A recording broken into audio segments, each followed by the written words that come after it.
Victoria sat by the window of a cozy restaurant called the White Lily. She nervously clutched a napkin. The lights of the evening city flickered outside the glass. Summer rain pattered on the windowsills, but inside it was warm. The air smelled of fried onions, meat, fresh pastries, and anxiety. Today was her birthday. 33, the age of Christ, as her mother liked to say pompously.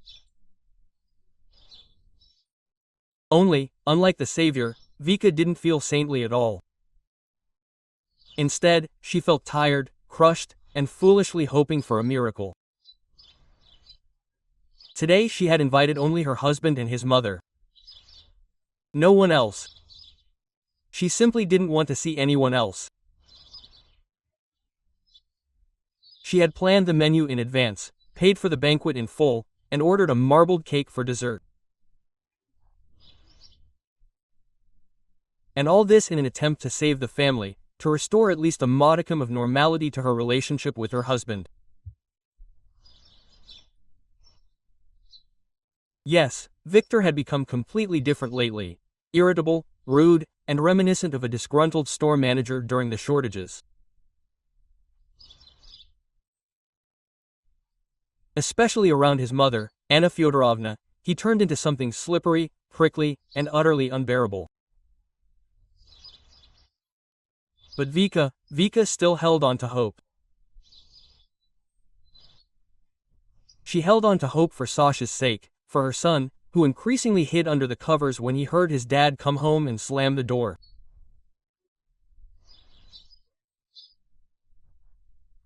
At precisely 7:50 p.m., with a characteristic delay, Victor, appeared at the restaurant door, wearing a blue suit, a poorly tucked-in shirt, and holding a can of beer. Anna Fyodorovna walked beside him, wrapped in a shawl.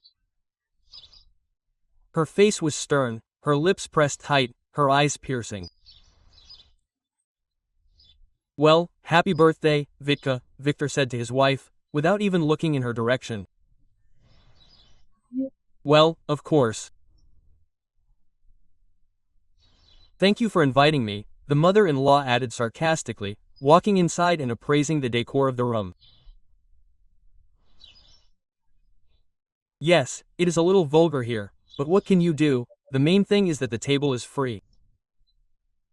Sasha ran up to the table first. He proudly held a box decorated with stickers and rhinestones. Before the guests arrived, he hid his gift in his school bag, because his mother brought him here straight from school.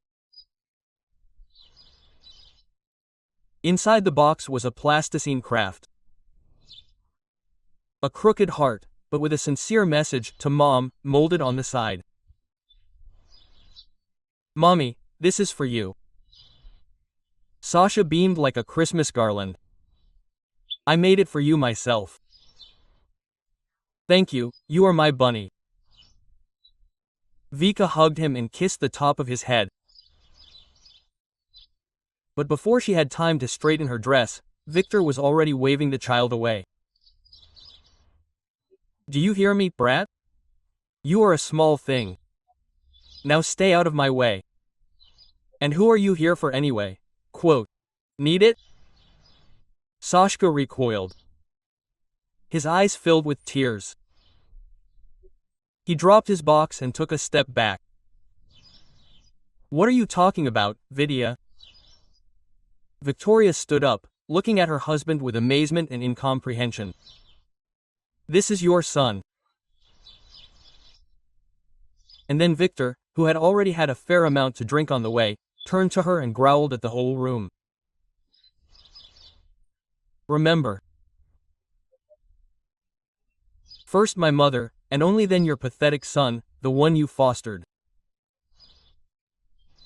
Understand?" The phrase hung in the air like ashes after an explosion. The entire room, including the waiters, the musician, and even the cook, who peeked out from the kitchen, froze. Something inside Vika clicked.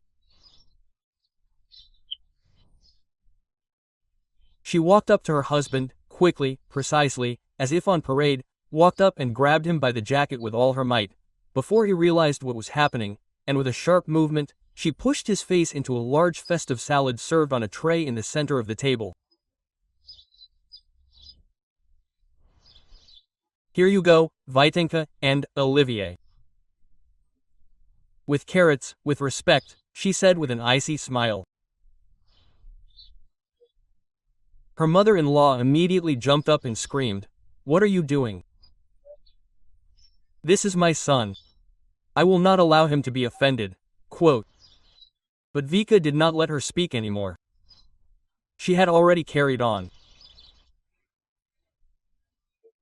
So you, Anna Fyodorovna, also think that Sashka is not your real grandson, that I shaved him off. Her mother-in-law turned pale, her lips trembled. She wanted to say something, but at that moment Victor emerged from the salad, looking like a dirty hippopotamus, and roared, "You chicken! You ruined my things and my mood, such a creature." Quote. And he rushed at Vika, waving his arms. Vika, expecting a blow, only managed to close her eyes, but then two strong men rushed up from both sides. Restaurant security. They deftly subdued the drunken hooligan. "Come on, disrespectful fellow, behave yourself," one said, twisting Victor's arms behind his back. "Who are you? Are you out of your minds? You have no right to do this. This is my holiday too. I came here myself." Quote. Victor screamed like a mad walrus, struggling, leaving mayonnaise stains on the floor. "Yeah, well, what a holiday you've arranged for yourself," the second security guard chuckled, looking at Victoria. Season premiere of The Man in the Salad. An award for contribution to idiocy. For some reason, Victoria wanted to laugh. The police were called through the administrator. Everything was processed quickly. Disorderly conduct, threats, assault. Moreover, Victor was warm and unruly, so the outfit happily took him to the station as a gift for the shift. Anna Fyodorovna ran between the tables, grabbed her temples and tried to feign shock.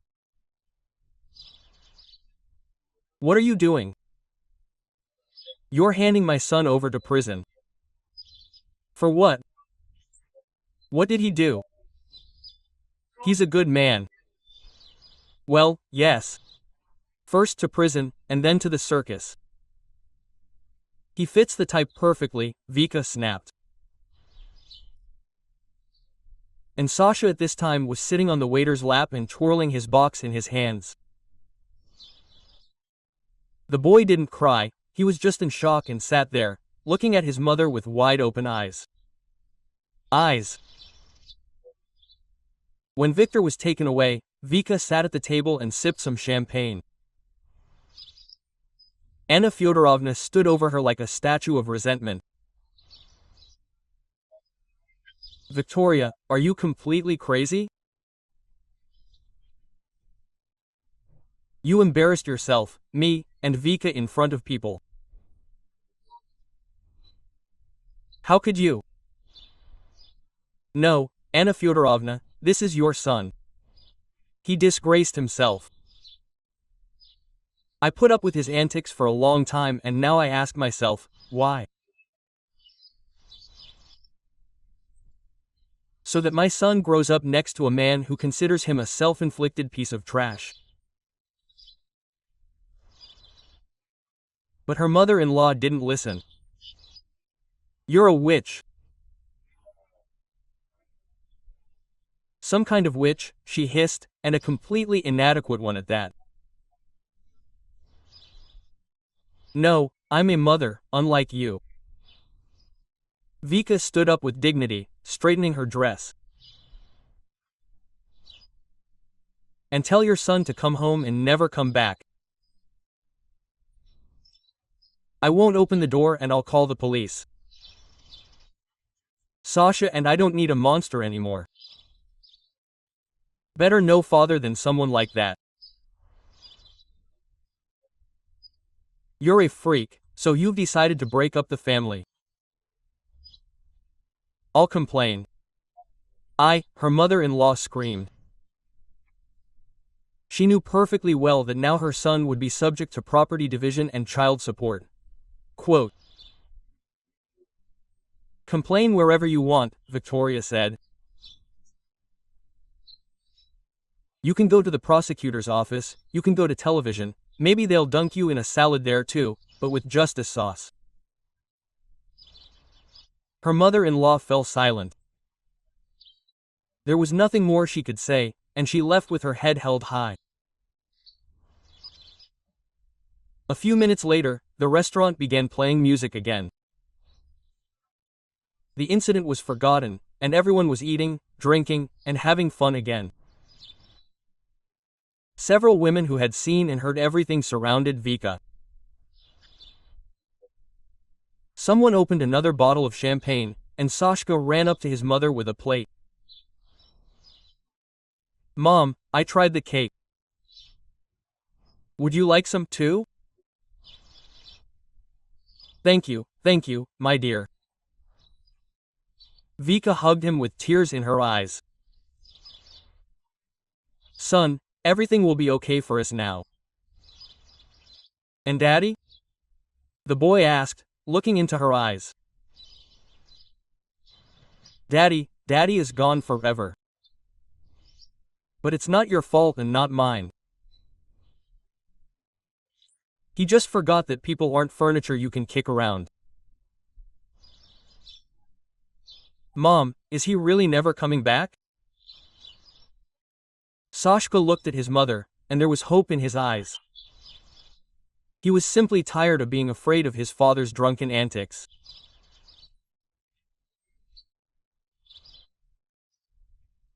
Vika sighed, smiled, and said sadly, "Well, if he does come back, it'll be with a bouquet and a written apology, or he'll leave with another serving of salad on his head."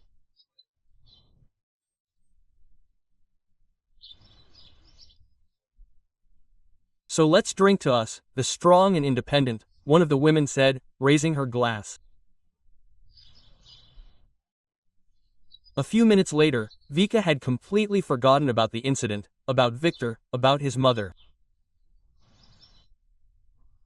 She and Sasha were in a new group, which turned out to be fun and better than the first.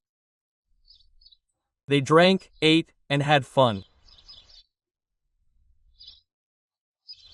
They returned home late in the evening, and Victor went off to serve his legal 15 days for hooliganism.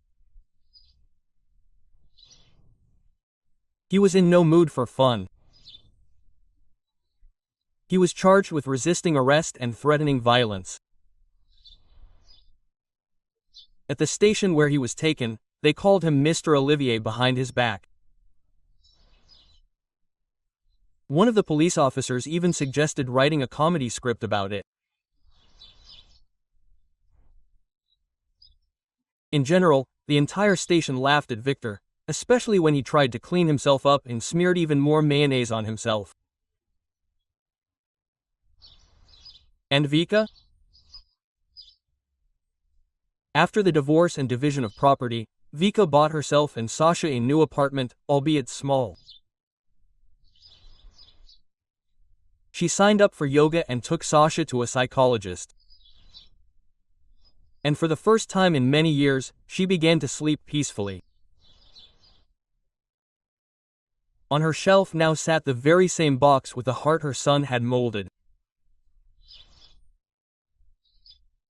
And although it was green and crooked, it was absolutely real. Just like her new normal life.